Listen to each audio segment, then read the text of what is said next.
Hello and welcome to Grief on a Tuesday Night 20. It's the 2nd of December. Oh, it's the Christmas month. How fucking amazing is that? Anyway, straight on to the football. So, last couple of games we've had BSC Young Boys at home in the Europa League and Wolves at home on Sunday. So a couple of wins and a couple of sort of tough, bitty type games. I think we've obviously deserved to win both. Certainly with the Young Boys game, it ended up being a lot closer at the end than it should have been. We should have had them out of sight. They were, as far as I was concerned, they were a pub team with pub fans. But we did enough on the night. But 2-1 sort of made it sound close. It really wasn't a close game at all. The big talking point of the night was their fans. They had the bottom section, so around 1,500 had made the trip over, and they'd already been throwing some things during corners when the play was over there anyway. And then after the first goal, I didn't really even think anyone had sort of gone over in front of them to goad them. It was more like celebrating with people in the north stand. But stuff was getting lobbed on the pitch. Obviously, something hit Marlon on top of the side of the head. And then it happened again on the second goal, but carried on a bit longer. The ref stopped the game for about 5 minutes. Did wonder if it was their intention, knowing that they're going to lose, are they going to try and get the game called off or whatever. A couple of their players went over. I think one of them was the captain. He had no luck. They seem to be sort of telling him to fuck off as well. So that was the talking point of the evening, but really it was a straightforward sort of home European win, which put us third in the table on goal difference. I think we were second for a little while, but third on goal difference. So we're right in the mix. So having a quick slurp of Red Bull. We've got Red Bull Salzburg in our last home game actually as well. So there's a bit of a link there. It's typical, isn't it? I haven't been coughing or anything at all. In the minute I want to fucking talk on here, it starts up. It's fucking incredible, isn't it? Anyway, so that was that, and then we moved on to Wolves. Now, for those of us long in the tooth enough to know how Dr. Villa can work when a team hasn't won for a long period of time, or a striker hasn't scored for a long period of time, and then we rock up and lo and behold, things change. It's happened so many times. So I think sometimes the older ones it might seem doom and gloomy at a time when we've got an incredible home record, and they've got 2 points. It was the day before December and they've got 2 points. It's a home banker all day long, but we've all got that sort of feeling that it's going to go wrong. They'll win 1-0, and as it was going on, we had a quick start, and then they got back into it. And I just felt the last 15 minutes of that game, we just stepped off. We were letting them play the ball around, albeit fairly slowly. But you had a team in the bottom of the league, 2 points all season, and you basically let them sort of ease themselves into the game, and now start to play the ball around quite comfortably without any sort of press from anywhere. And they started to create 1 or 2 chances, and then they obviously thought they'd scored and hadn't. I thought at the time when we were watching the run through, I didn't think he was offside, and then it was only later on we realised the goal had been chalked off because of the guy getting right in front of Martinez when Larson had got a shot off. And then Martinez made an absolutely stunning save. He'd already made one. Then literally a minute or so later made an absolutely staggering save, pushing it onto the bar, and managed to claw it away as well. It could have been so easy to have gone in off him and just rebounded, and it would have been 1-0. But one in the eye for some of the people who were saying things like they didn't want to see him play for us again, and fucking idiots like that. But he had to be on top form. He really did. Strand Larsen was one of the few sort of threats I thought they had. They did look poor, but they did look like they were creating, and they did in the second half before we scored. Cash made a mistake, and Torres got in front of that Strand Larsen, sort of a really well-timed tackle to stop him getting a shot off. And then, Boubacar Kamara turns up, first goal of the season, by putting it into the top corner with his so-called weaker foot. And, it took that to win the game, an absolute moment of brilliance to win the game. Unfortunately, again, up front, Marlon didn't really. He's got, he has one or two games where you think this is it now, and you've got to start him, and then you start him, and he didn't really get involved a lot. He's a totally different player. He's not the same sort of forward that Ollie Watkins is. Ollie came on later on, and he was trying. It just is not happening for him. And it wasn't down to, I was watching him quite closely, and it certainly wasn't down to a lack of effort or anything like that. But it is just not happening. And, quite a few people have mentioned that when you look at our summer business, you've got, Bizzo, who's played a couple of games. Yeah, the one was obviously fine all the way, where he contributed heavily, and we won that 2-0. But Elliott's barely played at all, and now just isn't involved at all, unless you get 12 subs in Europe, and then he gets a seat on the bench. But Guessand, I think one goal, offering very little. Not seeing, his work rate's good. I'll give him that. He's not work shy, but he doesn't seem to have a great deal of pace, and he doesn't seem to have any tricks to beat a defender. And as such, nothing's really happening in that department. The only one I'm really unhappy with is Jadon Sancho. I would much rather we let him go back to his parent club in January and work on getting Elliott, properly integrated into the first team, or, at least a regular contributor from the bench. I think Sancho is a massive weak link when it comes to, when you're digging in, when you're trying to get a result, you're a goal up and you need to make sure you don't concede and whatever. I thought his cameo against Wolves was absolutely appalling. He just seemed to jib out of tackles, not want to get involved in any sort of aerial confrontations, anything like that. And as such, every time the ball went near him, we lost it, and we were put under pressure again. So I'd be more than happy to see him go. They were saying about the guy not being fit. Again, November the 30th was the Wolves game. We've had over 2 months to get fit. How long is it going to take for a professional athlete with, access to all the top equipment, to the top trainers, physios, whatever? He's got access to everything. There's no fucking excuse to be there on November the 30th and saying, I'm still not fit. So I'd be happy to get rid of Sancho.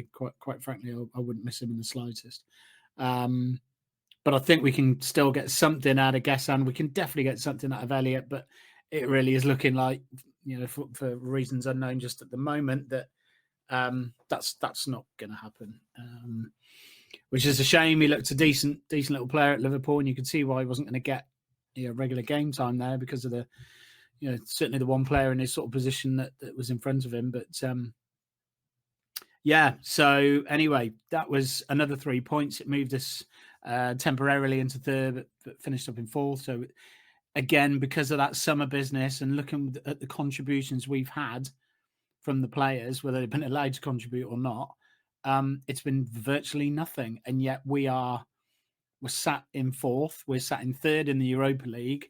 We've got a striker on one goal. We've got other players who are obviously chipping in, with some with really, really special goals.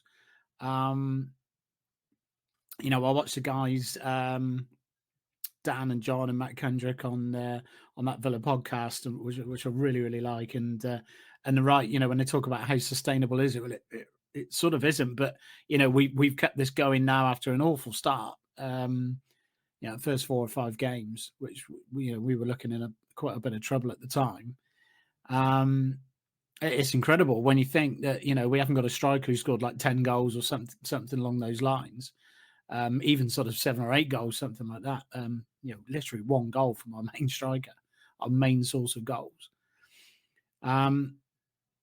So the question was again, you know, for Wolves, yeah, you're going to start them both. You're going to start Marlon. I'm glad he did start Marlon because he was in form, and I thought you had to.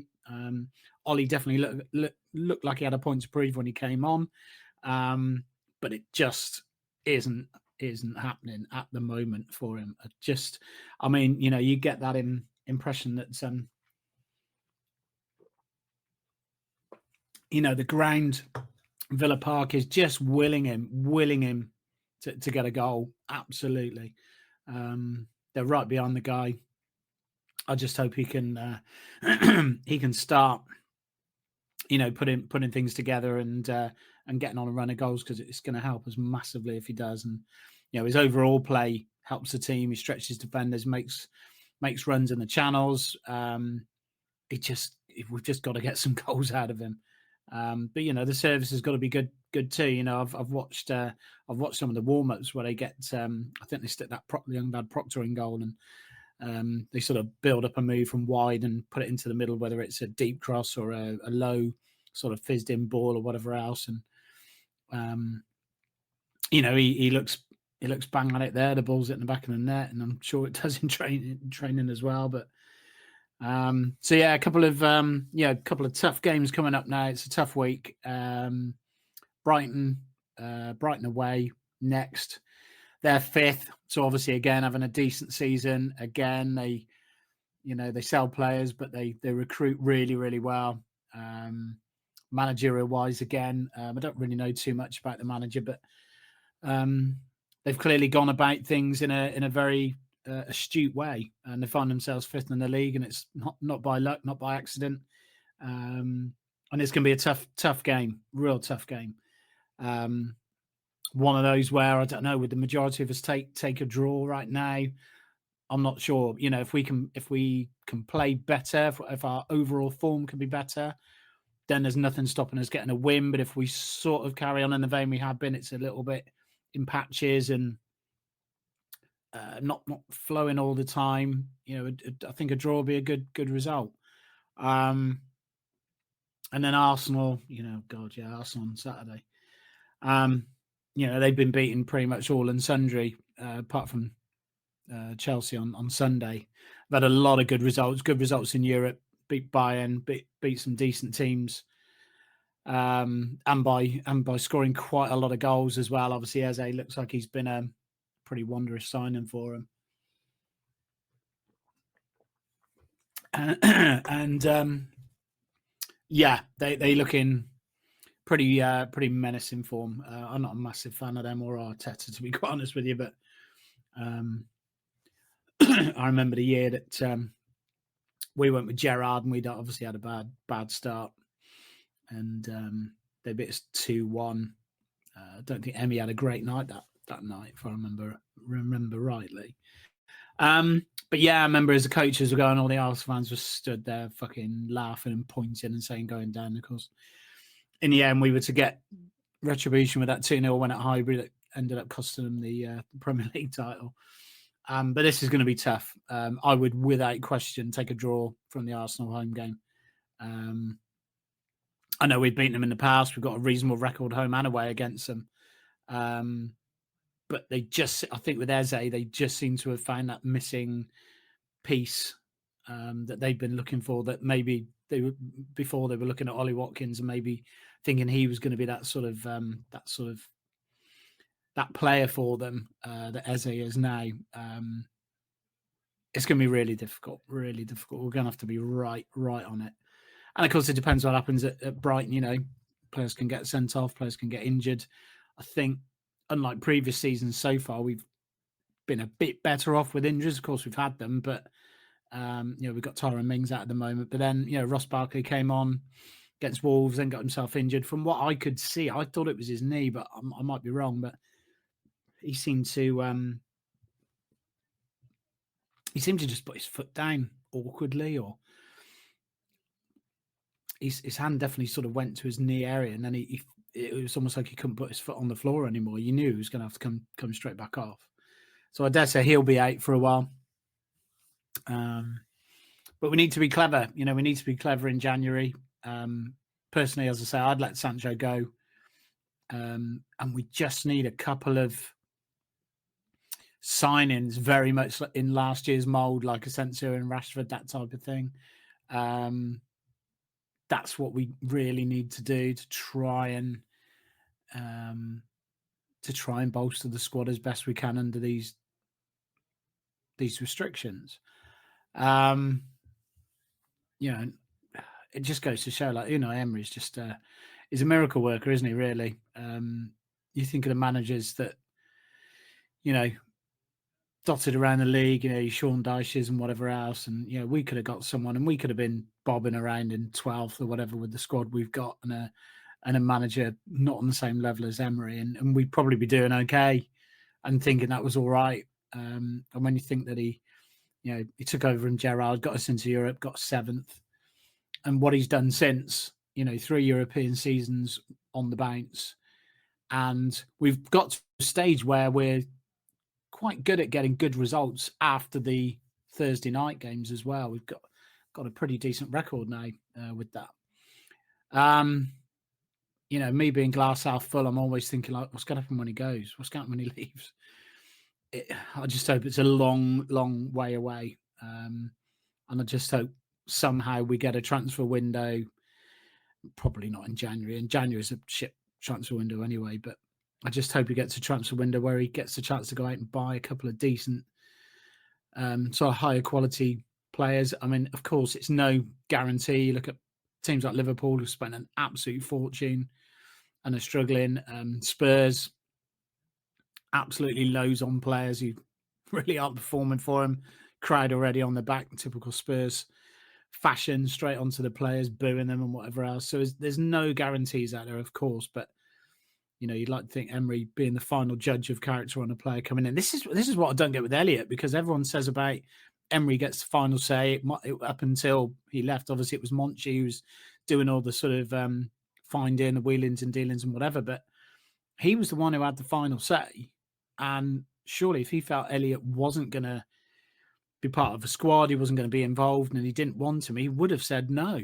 I remember seeing the pictures the days afterwards where they were going around Bodymore and they were hugging manager and Elliott, and it was all looking really good. And yeah, maybe he just doesn't train well. He just doesn't seem like the sort of lad who's a troublemaker. I really don't know. I suppose we'll get the truth one day, because all we've had so far is, you know, he trains really hard, he works hard, and it just takes time and all this sort of stuff. But there's clearly a lot to it then. You know, when he's not getting a place in the on the subs bench for the Premier League games. But I'd really like to see him integrated instead of Sancho. Sancho's the one I'd send back.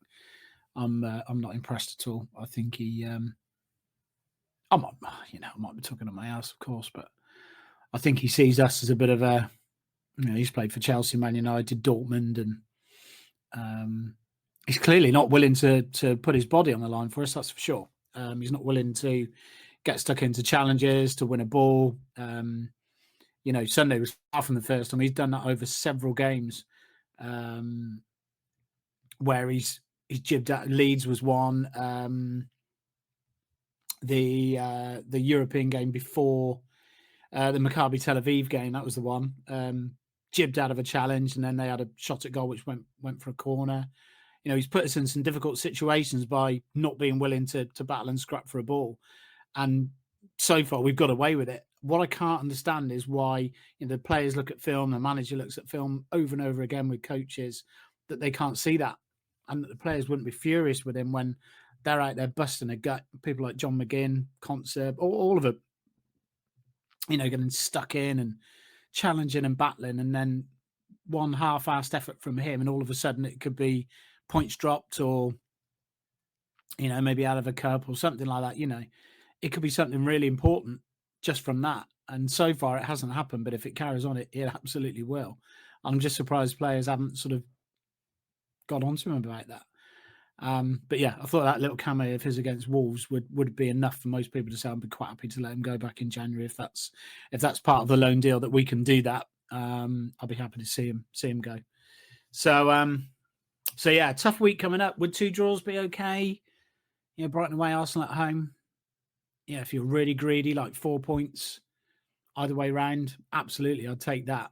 But just at the moment, yeah, I think I would take two draws, keep a bit of an unbeaten run going. But we'll see. Yeah, 2 really tough games, and yeah, then for us, we're off to Denmark on Monday. Going to see a gig over in Copenhagen, and then things start to get pretty wild on the Wednesday when we come back, because this was all booked up before the UEFA draw, before we even knew who we were going to be playing and when. So we get back on the Wednesday, and then we've got to get over to sort of London area. As soon as we get back to the car, we're just going to go straight on the motorway, and it's the early flight over to Basel on the Thursday. Now, normally we like to be there the day before for these away games. So this is a bit of a first to turn up on match day. So we've got a very early flight. It's about 7:30ish, something like that. So we're into Basel about 10, 10:30.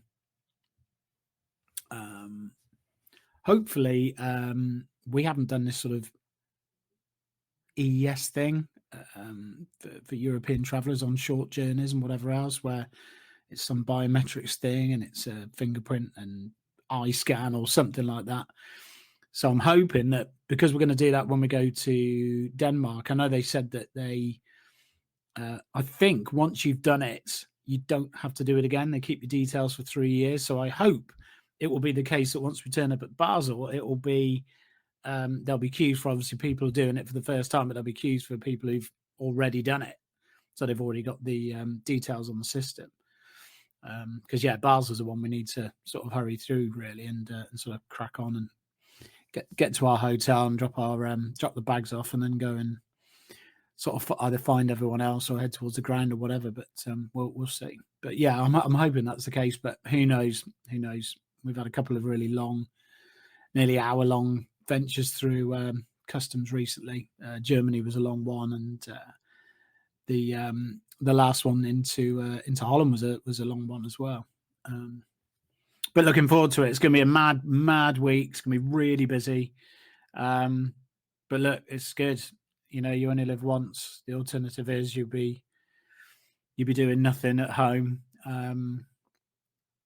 And yeah, you're out there, you're traveling, you're seeing places. It's 2 new places for us to go and explore. And yeah, I'm really looking forward to it. It'll be busy. I mean, the hard bit's going to be the journey from the airport and then over to London when you're sort of tired anyway. But just going to have to crack on and sort of drive through it really. And then, you know, the big one's going to be sort of Fenerbahce in July, because it's always been a bit of a bucket list thing for me to go and see an away game in Turkey. And now it's come up, and I'm really hoping. I've already got a hotel sort of booked that I can cancel if need be, but I'm really hoping there won't be an issue with tickets on this one, because we've got in with sort of 1,800 for Basel. The allocation is 2,500 for Fenerbahce. So we really should be okay without any sort of problem at all. But we'll see. We'll see when that gets a little bit closer. That's obviously in January. So yeah, big week coming up on and off the pitch. And yeah, looking forward to it. Bring it on. And the COWBOYS are going really well too. Haven't forgotten about them. They've had 2 amazing wins. When a lot of people sort of doubted them, and to be honest, I probably did too.